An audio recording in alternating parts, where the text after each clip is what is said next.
Hi, welcome to another episode of Hot Takes. Kemi Badenoch is doubling down on everything now. She's getting to the end of the race and she wants to win. She's playing for victory. And she is pulling out now the I Protect Women card. And she's done it in a very wonderful way that's highly embarrassing because the only way that the person she's criticising can answer is if the person she's criticising actually turns up. And that's something that doesn't happen. Kemi is attacking Nippy. She's saying that Nicola Sturgeon put a male sex offender into a woman's prison. And this is true. And that's the great thing about what she's saying. It cannot be argued against. Every word is true. And then Kemi is saying, well, I would never do this. I've always fought hard for women's rights and blah, blah, blah. And she probably has.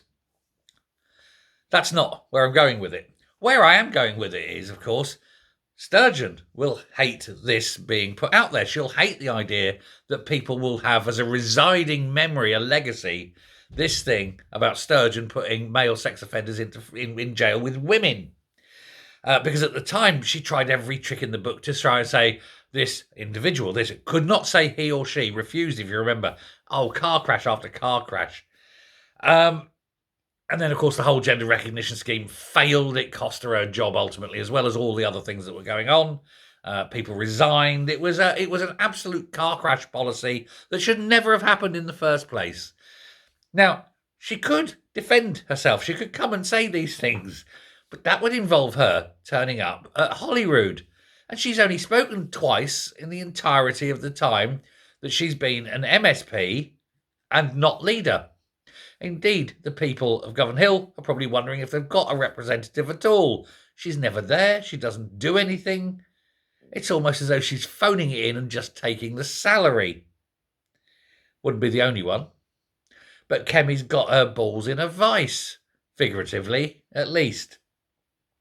Now, of course, Kemi's doing this because she wants to, as I say, make the difference, be the one that stands out at the end for the party leadership role. And so she can do this. And she's doing it by, using the truth. Jenrick, on the other hand, hates the truth. The truth being he took £75,000 from a dodgy donor. And, of course, he can't really talk about it because he doesn't know who the donor was. It's all done through some dummy company that's $300,000 in debt, blah, blah, blah. It's a very weird setup. So, he can't really start attacking Kemi over what her claims because she knows the truth would destroy him. Great, isn't it? I love it when these things happen.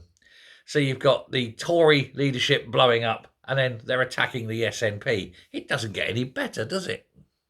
Anyway, let me know what you think. Thanks a lot. Take care. Goodbye.